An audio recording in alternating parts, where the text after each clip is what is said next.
अस्सलामुअलैकुम, welcome to my channel taste your choice. कैसे हैं आप सब? उम्मीद है अल्लाह ताला के फजल करम से खैरियत से होंगे। अल्लाह ताला आपको अपनी हिफ्ज़ो अमान में रखे, आमीन सुम्मा आमीन। तो व्यूअर्स, आज हम बनाएंगे दाल पालक की ज़बरदस्त और हेल्दी रेसिपी, जिसकी टिप्स भी मैं आपके साथ शेयर करूँगी, पालक के फ़ायदे भी शेयर करूँगी।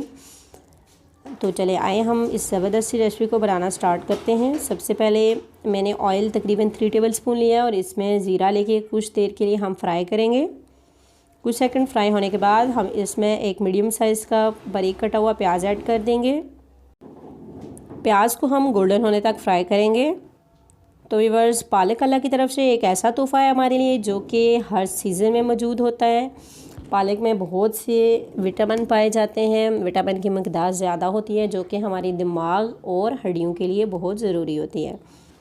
प्याज हमारा गोल्डन हो गया था, हमने इसमें लहसुन अदरक का पेस्ट 1 टीस्पून ऐड कर दिया है। अब हम इसे भी गोल्डन कर लेंगे।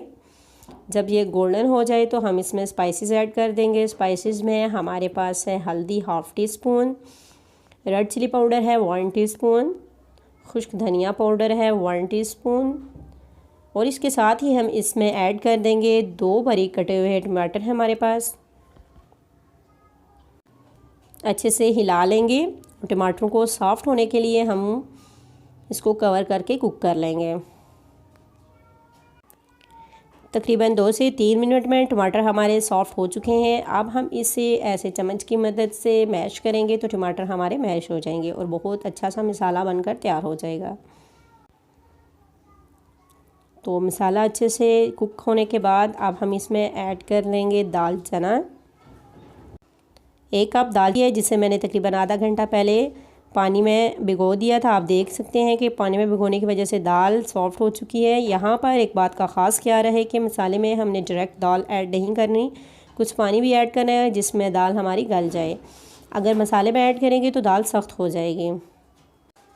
अब हम दाल को कवर कर लेंगे और कुछ देर के लिए कुक करेंगे जब तक कि हमारी दाल सॉफ्ट नहीं हो जाती। तकरीबन 12 से 13 मिनट में यहाँ पर दाल हमारी हाफ़ कुक हो चुकी थी, यानी कि सॉफ्ट हो चुकी है। 70% दाल सॉफ्ट हो चुकी है। अब हम इसमें ऐड कर देंगे पालक। पालक को मैंने पहले से बॉयल कर लिया है, इसका कुछ पानी मैंने निकाल लिया है। अगर आप दाल और पालक को इकट्ठा बनाना चाहते हैं तो मसाले के साथ दाल और पालक को इकट्ठा डाल दें। दाल में पालक ऐड करने के बाद हम इसको अच्छे से भूनेंगे। अब हम इसको मज़ीद अच्छा सा फ्लेवर देने के लिए इसमें 1 चम्मच सिरका ऐड करेंगे। अगर आपको ये पसंद नहीं तो बेशक ना ऐड करें। इसके साथ ही हम इसमें ऐड कर देंगे नमक। नमक हमने पहले ऐड नहीं किया था, अब ऐड कर रहे हैं। नमक डालने के बाद भी पालक कुछ देर अपना पानी छोड़ेगी जिसे हम ड्राई कर लेंगे। तो व्यूअर्स, आप देख सकते हैं ज़बरदस्त सी दाल पालक हमारी बनकर तैयार हो चुकी है। अब हम इसमें कुछ धनिया ऐड करेंगे, सब्ज़ मिर्चें ऐड करेंगे और इसे डिश आउट कर लेंगे। अल्हम्दुलिल्लाह, ज़बरदस्त सी दाल पालक बनकर तैयार हुई है। आप इसे ज़रूर ट्राई कीजिए, फ्रेंड्स एंड फैमिली के साथ शेयर कीजिए। वीडियो पसंद आए तो लाइक करें, चैनल पर न्यू है तो सब्सक्राइब करें। पालक हमारे जिस्म में मौजूद इजाफी चर्बी को ख़त्म करती है, इसीलिए इसको डाइट प्लान में भी शामिल किया जाता है। इसी बात के साथ वीडियो का इख्तिताम करते हैं। फिर मिलेंगे न्यू रेसिपी के साथ इंशाल्लाह। तब तक के लिए अल्लाह हाफ़िज़।